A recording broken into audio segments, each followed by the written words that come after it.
Hello everyone, welcome back to Nepal online school. स्वागत छ हजुरहरूलाई क्लास 7 को म्याथमेटिक्सको क्लासमा।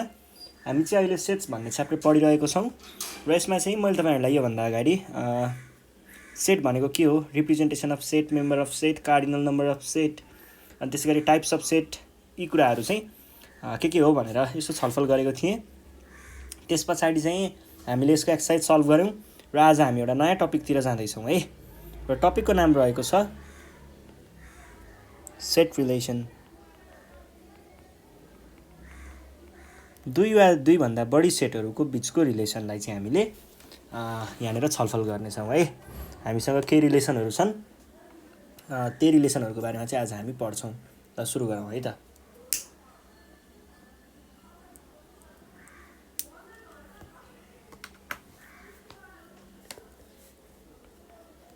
फर्स्टमा छ इक्वल सेट। इक्वल सेट्स भनेको चाहिँ कस्तो सेट हो भन्दाखेरि इक्वल भनेको कतिखेर हुन्छ, जतिखेर सबै चिज एउटै हुन्छ त्यतिखेर इक्वल हुन्छ। सबै चिजमा सेट्सको कुरा गर्नु पर्दाखेरि के कुरा इक्वल हुनुपर्छ? एउटा भनेको कार्डिनल नम्बर एउटै हुनु पर्यो र अर्को भनेको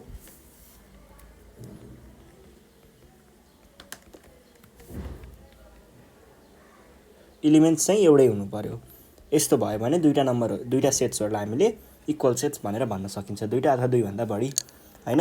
अब जस्तै एक्जाम्पलको लागि मैले लेखेँ 1 2 3 4, यो एउटा सेट हो मानिलिउँ, set A.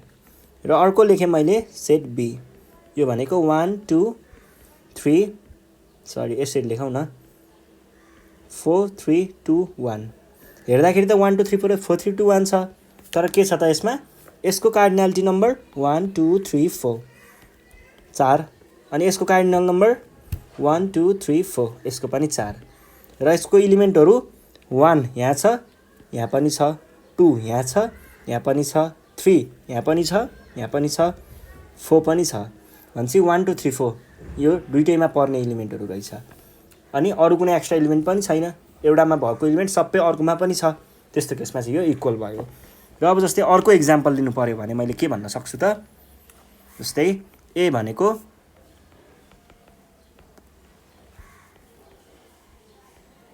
Set of odd numbers between 2 and 8 भने रे। अनि अर्को चाहिँ b is equals to set of prime numbers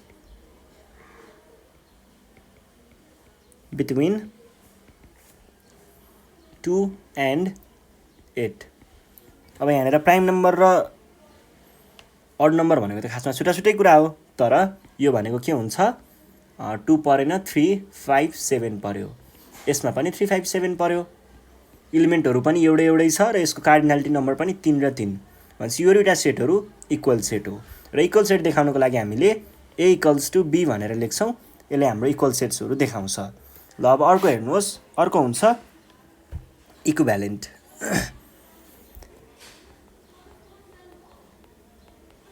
equivalent sets भनेको चाहिँ कस्तो खालको सेट हो भन्दाखेरि इक्विभ्यालेन्ट भनेको लगभग एउटै। जस्तै यहाँनिर मैले एउटा इक्जाम्पल लिएँ, p इज इक्वल्स टु 1 2 3 4 5, र अर्को चाहिँ q इज इक्वल्स टु 2 4 6 8 10। अब यो दुईटाको केसमा हेर्नु पर्दाखेरि हेर्नुहोस् त, यसको कार्डिनल नम्बर 1 2 3 4 5 र यसको कार्डिनल नम्बर 1 2 3 4 5, दुईटैको कार्डिनल नम्बर इक्वल छ। यदि दुईटैको कार्डिनल नम्बर चाहिँ इक्वल भयो भने त्यतिखेर के हुन्छ,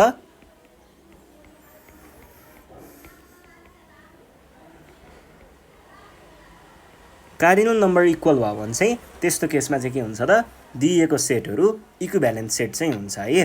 कार्डिनल नम्बर इक्वल भयो भने, र कार्डिनल नम्बर मात्र इक्वल हुन्छ, यसमा इलिमेन्ट्सहरू इक्वल हुँदैन। इलिमेन्ट्सहरू इक्वल भयो भने डाइरेक्ट इक्वल सेट्स भन्न पाइन्छ है। एउटै इलिमेन्ट्सहरू चाहिँ हुँदैन, इलिमेन्टहरू छुट्टा छुट्टै हुन्छ, कार्डिनल नम्बर चाहिँ एउटै हुन्छ। र यसलाई लेख्ने तरिका भनेको चाहिँ p is equivalent to q, यस्तो खालको छ नि, यसलाई टिल्डे भन्छ है। TILDE टिल्डे भन्ने हो यसको खास नाम चाहिँ, र हामीले यहाँनिर युज गर्दाखेरि चाहिँ यसलाई इक्विभ्यालेन्ट भनेर भनिन्छ है। ल अब अर्को हेर्नुहोस् ओभरल्यापिङ सेट्स।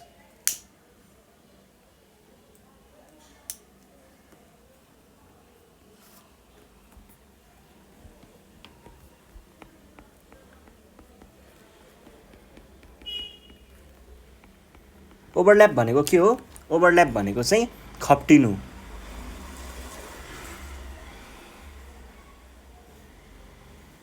यो एउटा सेट भयो, यो अर्को सेट भयो। खप्टिनु भन्नुको अर्थ एउटाको माथि अर्को आउनु। यो अब बिस्तारै यो माथि आउँछ,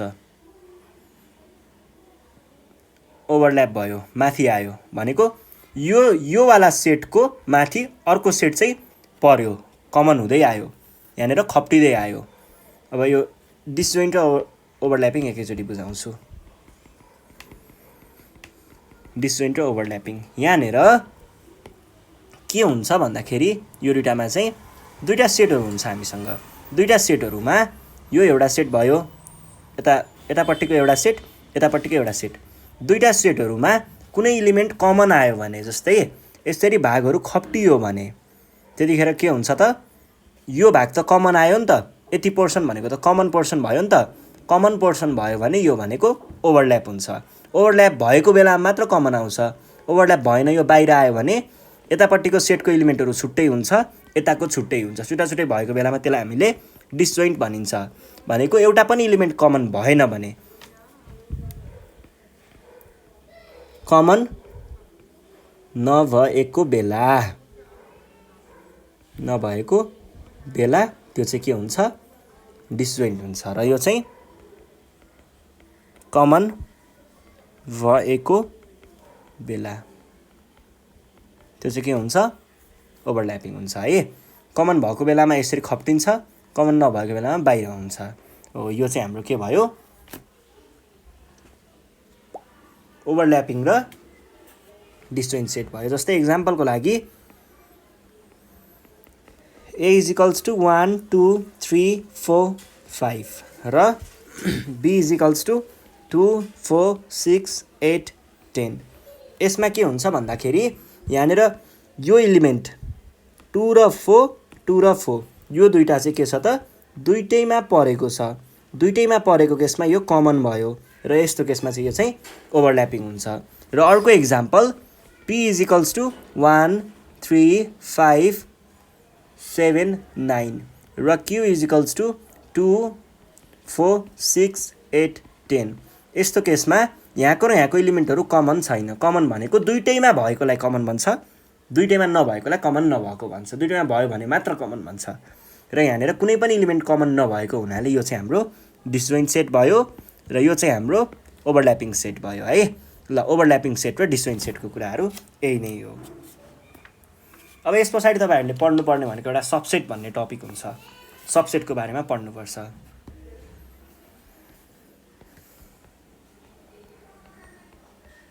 सबसेट्स भनेको चाहिँ के हो भन्दाखेरि कुनै पनि सेटको छोटा प्याकेट भन्ने बुझ्दा हुन्छ है। छोटा प्याकेट। अब त्यहाँ फेरि पछि अरू केस पनि आउँछ, अहिले बुझाउनको लागि मात्रै लेखेको त्यो चाहिँ कस्तो हुन्छ भन्दाखेरि कुनै पनि एउटा सेट छ हामीसँग है। एउटा सेट छ हामीसँग, मानिलिउँ यो सर्कलभित्रको इलिमेन्टहरू भनेको यो एउटा सेट हुन्छ, र यही सेटको भित्रको इलिमेन्टहरू मिलेर यहाँनिर अर्को एउटा सानो सेट बनिदिन्छ भने त्यस्तो केसमा चाहिँ के हुन्छ? सबसेट हुन्छ है। सबसेट भनेको जस्तै मैले लेखेँ यहाँनिर A = 1 2 3 4 5 6 7 8 9 10 लेखेँ, र B = 2 4 6 8 10 लेखेँ। अब हेर्नुहोस् है, खासमा चाहिँ यहाँनिर यो A भनेको इलिमेन्ट कस्तो भयो? A को इलिमेन्टहरू भनेको के छ? 1 2 3 4 5 6 7 8 9 10। यो चाहिँ सेट A हो। तर सेट B भनेको चाहिँ कस्तो आइदियो त? यति मात्र मिलेर फेरि भित्रपट्टि सेट B बनिदियो। यो सेट B भयो, यो टोटल चाहिँ A भयो। अब A को भित्र सानो अर्को सेट B बन्यो नि त, छोटा प्याकेट बन्यो नि त। हो, त्यस्तो केसमा चाहिँ सेट B भनेको ए को सबसेट हो भनेर भन्न सकिन्छ है। सबसेटलाई हामीले कसरी डिफाइन गर्छौँ त? सबसेटलाई लेख्ने तरिका के हो? सबसेटलाई लेख्ने तरिका यो हो। यो भनेको चाहिँ के हो भन्दाखेरि बी इज सबसेट अफ ए भनेको हो है। यो यस्तो सी जस्तो हुन्छ तर अलिकति सानो हुन्छ। यो चाहिँ हाम्रो सबसेटको सिम्बल हो। यसरी हामीले सबसेट देखाउन सक्छौँ। अब सबसेट पछाडि हामीले अर्को सुपरसेट भन्ने पढ्नुपर्छ। सुपरसेट र सबसेट पढिसके पछाडि चाहिँ यहाँनिर प्रपर र इम्प्रपर सबसेट भन्ने पनि हुन्छ। त्यो कुराहरू हामी अलिपछि हेर्छौँ। पहिला सुपरसेटको बारेमा हेरौँ। सुपरसेट, सुपरसेट भनेको ठ्याक्कै यो सबसेटको उल्टो हो। जस्तै यो हाम्रो एक्जाम्पल भयो, यो एक्जाम्पल भयो। पहिला हामीसँग एउटा सेट छ 2, 4, 6, 8 र 10 भनेको एउटा सेट छ। मानिलिउँ सेट बी छ। सेट बी भनेको चाहिँ 2, 4, 6, 8, 10 छ र यो इलिमेन्टको पनि एउटा ठुलो प्याकेट आउँछ। यो इलिमेन्टको ठुलो भर्जन, यो इलिमेन्टलाई भित्र पार्ने गरी एउटा चाहिँ हाम्रो ए भन्ने सेट आउँछ। 1, 2, 3, 4, 5, 6, 7, 8, 9 र 10। अब एउटा इलिमेन्टमा दुईवटा त सेट एउटा सेटमा दुईवटा इलिमेन्ट एउटै त हुन पाउँदैन। सो यो कुराहरू काट्नु पर्यो। ल यो भनेको चाहिँ के भयो त? यो केसमा चाहिँ के हुन्छ भन्दाखेरि बी भन्ने सेटको सुपर सेट चाहिँ सेट ए हुन्छ। बी को ठुलोवाला प्याकेट है। र यसलाई डिनोट गर्ने तरिका भनेको A is superset of B भनेको त्यसलाई नै उल्टो पारेर लेख्दाखेरि चाहिँ यो चाहिँ सुपर सेट जनाउँछ। यो भनेको सबसेट, यो भनेको सुपर सेट है। ल सुपर सेटको कुरा बुझ्नुभयो होला। अब हाम्रो प्रपर र इम्प्रपर सबसेट भन्ने हुन्छ। प्रपर सबसेट र इम्प्रपर।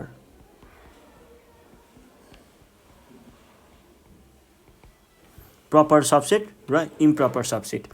अब यो के बुझ्नुस् भन्दाखेरि एउटा सेट छ, एउटा सेटभित्र अर्को सानो सेट त्योभन्दा सानो है, जत्रो होस् त्योभन्दा सानो, त्योभन्दा सानो सेट बन्यो भने चाहिँ त्यस्तो केसमा चाहिँ प्रपर सेट हुन्छ। भनेको अब जस्तै यो सेट ए भयो, यो सेट बी भयो। सेट ए को कार्डिनालिटी अफ सेट ए चाहिँ कार्डिनालिटी अफ सेट बी भन्दा धेरै छ भने त्यस्तो बेलामा प्रपर सबसेट हुन्छ। भन्नुको अर्थ चाहिँ के भन्दाखेरि जस्तै 1, 2, 3, 4, 5 यो सेट ए भयो अनि सेट बी भनेको चाहिँ 1 र 2 भयो भने के भयो त? यसको कुनै दुईटा भागले मात्र यहाँनिर अर्को सेट बनायो। यस्तो बेलामा यसको यो भनेको चाहिँ बी भनेको चाहिँ यसको प्रपर सबसेट भयो। र इम्प्रपर सबसेट भनेको चाहिँ कस्तो हो भन्दाखेरि इम्प्रपर सबसेट भनेको चाहिँ ठ्याक्कै एउटा सेट छ, यो एउटा सेट भयो र यो अर्को सेट भयो।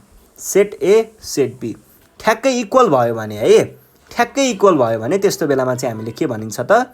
यसरी ठ्याक्कै ओभरल्याप, ठ्याक्कै इक्वल, एक्ज्याक्टली इक्वल भयो भने भनेको इक्वल सेटको बारेमा त अघि माथि पढेको हो। ठ्याक्कै इक्वल सेट इक्वल भयो भने त्यस्तो बेलामा चाहिँ हामीले त्यसलाई इम्प्रपर सबसेट भन्छौँ। जस्तै अब इक्वल सेटहरूको इक्जाम्पल लिनु होला, त्यो मैले धेरै भनिराख्नु परेन। अब त्यस पछाडि यो अर्को चाहिँ हामीले के हेरौँ भन्दाखेरि अर्को भनेको चाहिँ हामीले यहाँनिर पढ्नुपर्ने नम्बर अफ सबसेट पनि अहिले भन्नुपर्छ सायद। ल number of subset from a set. एउटा कुनै सेटबाट हामीले त्यसबाट कतिवटा चाहिँ सबसेट बनाउन सकिन्छ त भन्ने कुरा चाहिँ डिफाइन, कतिवटा चाहिँ सबसेट बनाउन सकिन्छ भन्ने कुरा चाहिँ हामीले 2 to the power n को फर्मुलाले निकाल्न सक्छौँ। यो भनेको चाहिँ के हुन्छ भन्दाखेरि यो भनेको चाहिँ जस्तै हामीसँग एउटा सेट छ 1, 2, 3। ल हेर्नुहोस् है, 1, 2, 3 को कतिवटा सबसेट निस्किन्छ म तपाईँहरूलाई देखाउँछु। यसमा a = 1, 2, 3 छ भने सबसेट अफ ए भनेको के हुन्छ? एउटा हुन्छ 1, एउटा 2 पनि हुन्छ, 3 पनि हुन्छ, 1 र 2 पनि हुन्छ, 1, 2 र 3 पनि हुन्छ, 2 र 3 पनि हुन्छ। 1, 2, 3 अहिले नलेखौँ, 3 र 1 चाहिँ लेखौँ है। 3 र 1 पनि हुन्छ, अनि त्यसै गरी 3 र 2 पनि हुन्छ, अनि केही पनि नहुने पनि हुन्छ, प्लस 1 2 3 पनि हुन्छ। अब यहाँनिर यति सेटहरू भनेको चाहिँ यसको प्रपर सेट हो, प्रपर सबसेट हो, र यो एउटा भनेको चाहिँ इम्प्रपर सबसेट हो है। र कहिल्यै पनि कुनै एउटा सेटको नम्बर अफ सेट सोधेको छ भने, के अरे नम्बर अफ सबसेट सोधेको छ भने, सबसेट सोधेको छ भने यो 2 टु द पावर n ले दिन्छ यसको भ्याल्यु चाहिँ। र नम्बर अफ क्वेसन राम्रोसँग पढ्नुपर्छ है सधैँ। नम्बर अफ प्रपर सबसेट भन्यो भने चाहिँ, प्रपर सबसेट भन्यो भने चाहिँ के हुन्छ, 2 to the power n minus 1 हुन्छ, सधैँ ख्याल गर्ने। अनि नम्बर अफ इम्प्रपर भन्यो भने, इम्प्रपर सबसेट भन्यो भने यो सधैँ 1 नै हुन्छ है। ल यो कुरा चाहिँ ख्याल गर्ने। अनि त्यस पछाडि ल यही हो है, यति कुराहरू चाहिँ ख्याल गर्ने। अनि अर्को अब हामीले युनिभर्सल सेटको बारेमा चाहिँ पढ्नुपर्छ।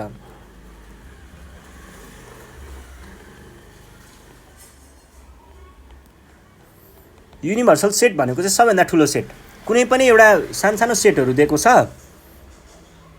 सानसानो सेटहरू 2-4 वटा दिएको छ, र यो सबै सेटहरू चाहिँ एउटा ठुलो सेटभित्र पर्छ भने यो बाहिरको सेटलाई चाहिँ हामीले के भनिन्छ, युनिभर्सल सेट भनेर भनिन्छ। सबैभन्दा ठुलो सेटलाई चाहिँ हामीले युनिभर्सल सेट भनेर भनिन्छ है। अब जस्तै यहाँनिर चाहिँ हाम्रो मानिलिउँ 1 देखि 20 सम्मको नम्बरहरूको एउटा सेट छ, 1 2 3 4 गर्दै गर्दै गर्दै 20 सम्मको एउटा सेट छ है। अनि यसभित्र सर्टेन सेटहरू बनाउन सकिन्छ, जस्तै 2 4 6 8 10 बनाउन सकिएला, 12 14 16 18 20 बनाउन सकिएला, अनि 1 3 5 9 7 यो बनाउन सकिएला। यो तिनटै सेटहरू के भित्र पर्छ त, यो भित्र पर्छ। यो सबैको सुपर सेट चाहिँ यो हो। र सुपर सेट यस्तो केसमा चाहिँ धेरैको सुपर सेट एउटा आयो भने चाहिँ त्यहाँनिर हामीले त्यसलाई चाहिँ के भनिन्छ, युनिभर्सल सेट भनेर भनिन्छ, युनिभर्सल सेट। र यो युनिभर्सल सेटलाई हामीले यु भनेर डिनोट गर्ने गरिन्छ। तपाईँहरूले यु लेख्नुहुन्छ। अलि ठुलो लेभलमा पुगे पछाडि चाहिँ यसलाई हामीले यसरी पनि देखाउने चलन छ। सरी, यो 6 जस्तै हुन्छ है। यसरी यसलाई चाहिँ जाई भन्छ, जाई भन्छ यसलाई है। यसरी पनि हामीले यसलाई डिनोट गर्ने गरिन्छ। यो चाहिँ युनिभर्सल सेटको कुरा भयो। ल अब हामीले आज चाहिँ केही सेट रिलेसनको बारेमा पढ्यौँ। तपाईँहरूलाई मजा आयो होला सायद है, धेरै कुराहरू पढ्यौँ। र आज हामी अब यति नै पढ्छौँ। योभन्दा नेक्स्ट सेसनमा चाहिँ म तपाईँहरूलाई यसको एक्सर्साइज छ, यहाँनिर केही प्रब्लमहरू चाहिँ सल्भ गर्नुपर्ने रहेछ।